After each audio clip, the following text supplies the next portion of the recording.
என்னுடைய ஏர்னிங்ஸும் வந்து பல மடங்கு பெருகுனா தான் என்னால் சர்வே ஆக முடியுன்ற சூழ்நிலையில் இருக்குது. மகன் என்னெல்லாம் வேலை பார்க்குறான்னு தெரியுமாம்மா? ஏன்னா உங்களுக்கு நிறைய உலகமே தெரியும், அவங்களோட உலகமே நீங்கள் தான் அப்படின்னு சொன்னாங்க. அதான் சின்ன வயசுலேருந்தே அவர் 6வது படிச்சதுலேருந்து காலையில் எழுந்து பால் போட போவார். பேப்பர் போட படிக்கும்போது படிக்கும்போதே ஓ பேப்பர் போட போவார். நீ படிக்கும்போது பால் ஆமாம் போடுமா? சார், அதெல்லாம் நான் சொல்லலை. நான் சின்ன வயசில், அதாவது 2008 வந்து நான் ஸ்டார்ட் பண்ணிட்டேன். அன்றைக்கி வந்து எனக்கு பார்த்தீங்கன்னா 600 சம்பளம். ஃபஸ்ட்டு பேப்பர் போட போவேன். குறைஞ்சது 120 வீட்டுக்கு போயிட்டு காலைல 5 மணிக்கு எழுந்துட்டு போயிட்டு பேப்பர் போட்டுட்டு அதுக்கப்புறமேட்டு எனக்கு ஸ்கூல் கண்டினியூ பண்ணேன். அப்பா பார்த்தீங்கன்னா அப்பா வந்து ஆட்டோ ஓட்டிகிட்டு இருந்தாங்க. அவங்களுக்கு வந்து அப்பப்போ வந்து மழைனா வண்டி ஓட்ட முடியாது, அதனால் ஒரு நாள் வருவாய் கட் ஆகிடும். ரெண்டாவது வாடகை கொடுக்கறதுக்கு கஷ்டப்படுவாங்க. அப்புறம் அம்மா வந்து நிறையா குழுவில் சேர்ந்துருந்தாங்க. மகளிர் குழுவில் கடன் வாங்குறது 5000 இல்லை 10,000 சிறு கடனுக்கு இது மாதிரி வாங்குவாங்க. தவணை திருப்பி கட்டணும். அந்த தவணை வந்து இப்போ இது மாதிரி வண்டி ஓடாதால அவங்களால கட்ட சிரமப்படுவாங்க. ஸோ அதனால் அவங்க என்ன வேலைக்கு போன்னு 2 பேருமே சொன்னதில்லை. ஆனால் இதை நான் வந்து என்னுடைய காதில் கேட்டுகிட்டே இருக்கிறதால என்னை ஆட்டோமேட்டிக்காக வச்சிச்சு. குடும்பத்துக்காக ஒரு மூத்தவனா இன்னைக்கு இவ்வளவு குடும்பத்துக்காக ஓடுறான் நினைக்கப்போ, இல்லை பக்கத்து வீட்டில் உங்கள் சொந்தக்காரங்கிட்ட யார்கிட்டயோ பேசும்போது உங்களுக்கு எவ்வளோ பெருமை, எவ்வளோ கர்வமாக இருக்கும்? ரொம்ப பெருமையாக தான் இருக்குது சார். இப்போ எல்லாருமே பேசாதவங்க கூட இப்போ வந்து பேசுகிறாங்க எங்ககிட்ட. பையன் நல்லா இருக்காங்க. ஆமாம், இப்போ எங்கள் வீட்டுக்கார் இறந்தவுடனே யாரும் என்னான்னு சட்டை பண்ணிக்கல, நீ இருக்கிறியா இல்லையானுன்னு கேட்டது கிடையாது. இப்போ அவங்க கொஞ்சம் தலையெடுக்கவே நம்ம கையில் 10 காசு இருக்கவே எல்லாம் பேசுகிறாங்க, எல்லாம் ஃபோன் பண்ணுறாங்க, பேசுகிறாங்க. இப்போ என்ன சார் எனக்கு ஒரு ஆசை, நம்ம ஒரு சொந்த வீடு வாங்கி எல்லாருக்கும் எதிர்க்க நம்ம பிள்ளைங்களுக்கு கல்யாணம் பண்ணி நம்ம பார்க்கணும் அப்படின்ற ஆசை சார் எனக்கு. அப்பா இறந்து கொஞ்ச நாள் ஆகிருச்சு சார். அதாவது 1 வருஷம் கழிச்சு அம்மா வந்து என்ன சொன்னாங்கன்னா, ஒரு நார்மலாக உட்காந்து 3 பேர் பேசிகிட்டு இருந்தோம், நானும் அம்மா தம்பி. அப்பா எதுவுமே அனுபவிக்காமல் இறந்துட்டாங்க அப்படின்னு சொல்லிகிட்டே இருந்தாங்க ரிப்பீட்டடாக. அப்போ ஒரு நாள் என்ன யோசனை வந்ததுன்னா, சரிம்மா அப்பா எதுவுமே அனுபவிக்காமல் இறந்துட்டாங்க, உங்களுக்கு என்ன ஆசை இருக்குது அப்படின்னு நான் கேட்டதுக்கு ஒரு நாள் விமானத்தில் போகணுன்னு சொன்னாங்க. ஃப்ளைட்டில் போடணும் சார். ஒரு நாள் அவங்கள ஷீரடி டூர் புக் பண்ணி 2 trip up and down domestic ஃப்ளைட்டில் கூப்பிட்டு போயிட்டு வந்தேன் நான். அவங்க கான்ட்ராக்ட் எடுத்துருவார், அவர் அமௌண்ட் பேசிக்குவார், எங்களுக்கு சம்பளம் தரேன் நீங்கள் வாங்கன்னு சொல்லி கூப்பிடுவார். நாங்கள் இதில் போனால் எங்களுக்கு சம்பளம் அதிகமாக கிடைக்கும்னு சொல்லிட்டு நாங்கள் ஒரு 4 பேர் டீமாக இருக்கும், நாங்கள் போய் அந்த வேலையை செஞ்சு கொடுத்துட்டு வருவோம். பட் லீகலாக அப்படி பண்ணக்கூடாதுங்கப்போ நீங்கள் இது பண்ணுறதே வந்து உங்கள் உயிருக்கு ஆபத்து, எல்லாத்துக்கும் ஆபத்து இல்லையா? ஆமாம் சார், அது வேறு வழி இல்லை சார், நான் போய் தான் ஆகணும். ஏன் நீங்கள் அதுக்கு ஆல்டர்னேட்டிவ் அவங்கள்ட்ட சொல்ல முடியாது? இதை நான் இல்லை சார், அவங்க மிஷினேஜ் ஐட்டம் எதுவும் இல்லை அப்படிங்கிறதுனால தான் நம்மளை கூப்பிட்றாங்க. அதுக்குன்னு தனியாக ஸ்பெசிஃபிக்காக இன்னும் எதுவும் வரல. எவ்வளோ தான் டெக்னாலஜி எது வளர்ந்தாலுமே இந்த மாதிரி வேலைகளை செய்கிறது வந்து ஹியூமன்ஸை தான் யூஸ் பண்ணுறாங்க. நீங்கள் பண்ணும்போதும் பண்ணி முடிச்ச பிறகு உங்கள் மனநிலை என்னவா இருக்கும்? அது சொல்ல முடியாது சார். நான் 2 நாள் 3 நாளாக சாப்பிடாம இருந்திருக்கேன். இந்த வேலையை பொறுத்தளவுக்கு ட்ரையாக இருக்கனால ஒன்றும் தெரியும். வேலை பண்ணி முடிச்ச பின்னால்? ஆமாம் சார். இல்லை, வேலை செஞ்சிருக்கும்போது சாப்பிட மாட்டேன். அன்றைக்கி காலையில் இறங்குறேன்னா அந்த வேலை வந்து சாயங்காலம் ஒரு 4 மணி வரையுமே கூட இருக்கும். அப்போ நாங்கள் யாருமே சாப்பிட மாட்டோம், ஏன்னா வாமிட் வர மாதிரி இருக்கும் சாப்பிட்டோம். சாப்பிட்டுட்டு டீ கொடுப்பாங்க, டீ குடிச்சிடுவோம் மோஸ்ட்லி. இல்லைனா ஏதாவது ஜூஸ் கொடுத்தாங்கன்னா குடிச்சிட்டு உள்ளே இறங்கிடும். அந்த வேலை பார்க்குற அன்னைக்கு சாப்பிடாம இறங்குவீங்க, அந்த வேலையை பார்த்து முடிச்ச பின்னாலையும் 2-3 நாள் சாப்பிட மாட்டீங்க? இல்லை அக்கா வராது சார், வீட்டில் ஒய்ஃபுக்காக ஊட்டி விட சொல்லுவோம். அப்படி பண்ணும்போது அப்போவுமே அந்த சிந்தனை தான் மைண்டில் ஓடும். நமக்கு இதெல்லாம் கம்மி சார், இன்னும் கொடூரமாலாம் நடந்திருக்கு. அந்த மாதிரி விஷயங்கள் தான் நான் ரொம்ப கஷ்டப்பட்டுருக்கேன். ஏன் இந்த வேலைக்கு வந்தோம் அப்படின்லாம் யோசிச்சிருக்கேன். மழை டைமில் ஒரு 2 நாள் தொடர்ந்து மழை சார். அப்போ வந்து வீட்டில் ரொம்ப சுச்சுவேஷன் ரேஷன் அரிசி கூட இல்லை. அப்போ வேலை எங்கேயும் தேடி கிடைக்கவே இல்லை. அப்போ ஃபோன் அடிச்சாங்க திடீர்னு, சேம்பர் க்ளீன் பண்ணணும் வரையான்னு சொல்லி கேட்டாங்க. நானும் வரேன். என்னன்னு கேட்டால் குச்சிலாம் அடைச்சிக்கிச்சு, ட்ரைனேஜ் வந்து ட்ரைன் ஆகலன்னு சொல்லி சொன்னாங்க. நான் நேராக போயிட்டு எப்பவும் போல் ரேக்கு தான் கொடுத்தாங்க. அள்ளிட்டே இருக்கும்போது உள்ளே விழுந்துருச்சு ரேக்கு. உள்ளே இறங்கும்போது அப்படியே ஒரு மாதிரி குழந்தை புல்லாக நீட்டிகிட்டு இருந்தது. கையை உள்ளே விட்டு கடைஞ்சி அந்த ரேக்கை எடுக்கும்போது லைட்டாக ஹியூமன் வேஸ்ட் தான், அது ரொம்ப டீகம்போஸ்ட் ஆகிட்டு கையில் ஒட்டிடுச்சு. அது ரொம்ப நான் ஃபீல் பண்ணது, ஏன் நம்ம அங்கே வந்தோம், இப்படிலாம் நம்ம இது பண்ணோமா அப்படின்னு யோசிச்சு ரொம்ப கஷ்டப்பட்டது.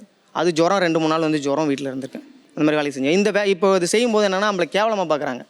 இவன் செய்யும்போது என் ஃப்ரெண்ட்ஸே வந்து என்கிட்ட அதிகமாக பேச மாட்டாங்க. அவன் என்னடா அந்த மாதிரி பண்ணிட்டு இருக்கான். கம்பெனிக்கே வந்து காலேஜ்லேருந்து விசிட் மாதிரி வருவாங்க. அப்போல்லாம் என்னை பார்ப்பான், அவன் நான் சைடில் எங்கேன்னு இருக்கும்போது என்னை பார்த்து கண்டுக்காமல் தான் போவான். ஆனால் நான் செஞ்சு தான் சார் இருக்கேன், ஏன்னா என் ஒய்ஃபு என் பசங்களுக்காக அதை நான் பண்ணி தான் ஆகணும்.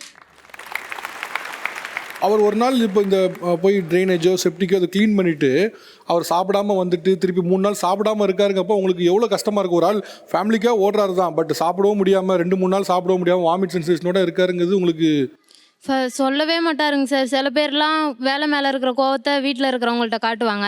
அவர் பேசவே மாட்டார், அங்கே என்ன நடந்துச்சுங்கிறதையும் நம்மக்கிட்ட சொல்லவே மாட்டார். அப்படி இருக்கும்போது மனசு கஷ்டமாக இருக்கும். எனக்கு என்னென்னா, எப்படியாவது அவர் இப்போ வேலைக்கு போயிட்டு வரும்போது ட்ரெஸ்ஸெலாம் அழுக்கா, தலைலாம் ரொம்ப சிமெண்ட் படிஞ்சு போய் அப்படி இருக்கும் ஓவராக. எப்படியாவது அவரை சிரிக்க வச்சிட மாட்டோமா அப்படின்னு நொயின்னு ஏதாவது ஒன்று பேசிகிட்டு இருப்பேன். லேசாக அந்த ஒரு சிரிப்பை பார்க்குறதுக்கு, சின்னதாக சிரிப்பை பார்க்குறதுக்கு. அந்த பையனுடைய 5 வயதுங்கிறது அந்த 5வது வருஷத்தில் அந்த நிகழ்காலம் மிக மிக முக்கியமானதுன்னு நான் நினைக்கிறேன். அந்த நிகழ்காலத்தில் அவன் அந்த கிரிக்கெட் அவன் விளையாடி இருக்கணும். பிற்காலத்தில் வந்து அவனுக்கு ஒரு பெரிய வடுவாக இருக்கும். அதே மாதிரி சில பேர் இவங்க உடல்நலம் பற்றியெல்லாம் சொன்னாங்கல்ல, அந்த உடல்நலத்தை இழந்துட்டு நீங்கள் பணத்தை சம்பாரித்து என்ன பண்ண போகிறீங்க? இதுக்கெல்லாம் இன்னொரு முக்கியமான விஷயம், சோசியாலஜிக்கலாக நீங்கள் ஒரு விஷயம் சொல்கிறீங்களே, நம்ம சில விஷயங்களை செட் பண்ணி வச்சுருக்கோம், அது மிகப்பெரிய சுமையாக நம்ம அழுத்திக்கிட்டு இருக்கு. என்னென்னா, வீடு கட்டுறது, கல்யாணம் முடிக்கிறது, இந்த 2 விஷயம் இருக்கு இல்லையா, இது மாதிரி மன அழுத்தம் தரக்கூடிய சமூக சுமை நம்ம சமூகத்தில் ரொம்ப ரொம்ப கேவலமான ஒரு சமூகம். ஏன்னா நான் வீடு கட்டலைங்க. இப்போ எனக்கு கூட சென்னையில் சொந்த வீடு இல்லை. இத்தனைக்கு நான் வந்து 30 வருஷமாக திரைத்துறையில் சினிமாவிலையும் சீரியலையும் இயங்கிட்டு இருக்கேன். ஆனால் சொந்த வீடு இல்லைன்ற பற்றி எனக்கு ஒரு கம்ப்ளைண்ட் இல்லை.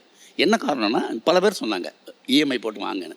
இஎம்ஐ போட்டுட்டு அந்த இஎம்ஐக்காக நான் வேலை செய்யணும், அதில் எனக்கு உடன்பாடு இல்லை. எனக்கு வந்து சுமை அதை என் தலைமையில் ஏற்றுறதுக்கு எனக்கு விருப்பம் இல்லை. வாடகை வீட்டில் இருக்கிறத பற்றி ஒரு கம்ப்ளைண்ட் இல்லை. ஸோ வீடு கட்டுறது, அப்புறம் ஆடம்பரமான திருமணங்கள் அல்லது திருமணம் பண்ணியே ஆகணும், இதெல்லாம் வந்து சொசைட்டி வந்து நம்ம மேலே கொடுக்குற ப்ரெஷர், பக்கத்து வீட்டுக்காங்க நம்ம மேலே கொடுக்குற ப்ரெஷர். இந்த பியர் ப்ரெஷருக்கு அடிமையாகாமல் நமக்கு என்ன தேவை, நம்மளுடைய லிமிட்டேஷன் என்ன, அது ஒன்று இருக்குது. இப்போ நான் ஒரு ஆஸ்மா பேஷண்ட்டு, நான் வந்து எவரெஸ்ட்டில் ஏறணும்னு ஒரு கோல் நான் செட் பண்ணக்கூடாது இல்லையா? அப்போ என்ன கோல் செட் பண்ணலன்னா, நம்ம லிமிட்டேஷனுக்குள்ளே ஒரு கோல் செட் பண்ணி அதுக்காக வேலை செய்கிறது தவறு கிடையாது. அப்படி ஒரு லட்சியம் இல்லாமல் வாழவும் முடியாது. ஆனால் ஒரு சமூகத்தில் இதெல்லாம் பண்ணி தான் ஆகணும், இதெல்லாம் பண்ணாதான் என்னை மதிப்பாங்கங்கிறது இல்லையா, அந்த மதிப்புங்கிறது ரொம்ப போலித்தனமான ஒரு கருத்துருவாக்கம். அந்த கருத்துருவாக்கத்துக்கு பயந்துக்கிறத நம்ம இவ்வளவு கஷ்டப்படுத்தி நம்மளே வருத்திக்கிறோம். மனித வாழ்க்கைங்கிறது ஒரே ஒரு முறை தான். நம்மளே வருத்திக்கிறது மாதிரி ஒரு முட்டாள்தனம் எதுவுமே கிடையாது. அடிப்படை தேவை என்ன, நான் சந்தோஷமாக வச்சுக்கணும். சுயநலம்னு நான் சொல்லலை, இது சுயநலம் மட்டும் கிடையாது. இது என்ன, நான் சந்தோஷமாக வச்சுக்கும் போது என்னை சுற்றி இருக்கவங்க சந்தோஷமும் சேர்ந்தது தான் அது. அதுக்கு என்ன மாதிரியான விஷயத்தை நான் வந்து தியாகம் பண்ணுறேன் அப்படின்னு. இந்த தியாகம்ங்கிறதே வந்து ஒரு க்ளோரிஃபை பண்ணப்பட்ட ஸ்கேம் தான் தியாகம்ங்கிறது. அதை வந்து நம்ம புரிஞ்சுக்கணும். ஆக்சுவலாக வந்து நீங்கள் எல்லோரும் பேசும்போதும் எனக்கு மனசில் வந்துகிட்டே இருந்தது, ஒன்று தான் மனசில் வந்துகிட்டே இருந்துச்சு.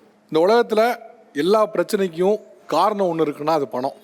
இந்த உலகத்தில் எல்லா பிரச்சனைக்கும் தீர்வு ஒன்று இருக்குன்னா அதுவும் பணம் தான். ஏன்னா உங்கள்கிட்ட எல்லாருக்கிட்டையும் இருக்க பிரச்சனையும் பணம் தான். இதுக்கு தீர்வு என்னன்னா பணம் தான். பொதுவாக பல நேரங்களில் மனிதர்கள் வந்து ஏமாற்றிடுவாங்க, மனிதர்கள் வந்து சரியான நேரம் வரும்போது காலை வாரிடுவாங்க, உறவுகள் வந்து கூடவே நிற்காது. இந்த மாதிரிலாம் வந்து பேசுவது வழக்கமாக இருக்கும். நம்மக்கிட்டே வாட்ஸ்அப் மெசேஜ் தொடர்ந்து எல்லாத்துலேயும் பேசுகிறது வழக்கமாக இருக்கும். ஆனால் இப்போ யோசிச்சு பாருங்களேன், எல்லாருமே ஒவ்வொரு உறவு முறை, கணவன் மனைவி, அப்பா அம்மா, பிள்ளைகள், அக்கா தம்பி, இவ்வளோ உறவு முறையும் கடைசியில் பாருங்களேன் எல்லாம் ஒன்று தானே இருக்கீங்க. அப்போ ஏன் நம்மளே ஏமாத்துறோம்? எல்லாரும் ஏமாற்றிடுவாங்க, சொந்தக்காரெல்லாம் வரமாட்டாங்கன்னு. ஏதோ ஒரு இடத்துல இந்த மாதிரி ஆட்கள் இருக்க தான் செய்வாங்க. ஆனால் என்றைக்குமே ஒரு மனுஷனுக்கு இன்னொரு மனுஷன் தான் வந்து நிற்கணும், இன்னொரு மனுஷன் தான் நிற்கவும் முடியும். அந்த வகையில் நீங்கள் எல்லாரும் இவ்வளவு அந்யோன்யமாக இருக்கிறத பார்க்க சந்தோஷமாக இருக்குது. தொடர்ந்து இது இருங்க, உங்களோட கஷ்டங்கள் விரைவில் சரியாகும். நீங்கள் இருக்கக்கூடிய நிலைமையிலேருந்து இன்னும் மேம்பட்ட இடத்துக்கு வருவீங்கன்னு நம்புகிறேன். நிகழ்ச்சி கடந்து கொண்ட இருதரப்புக்கு மனமார்ந்த நன்றி. அதே போல் நிகழ்ச்சி கடந்து கொண்ட சிறப்பு இருந்த திரு பாஸ்கர் சக்தி அவர்களுக்கு மனமார்ந்த நன்றி. தேங்க்யூ சார், ரொம்ப நன்றி.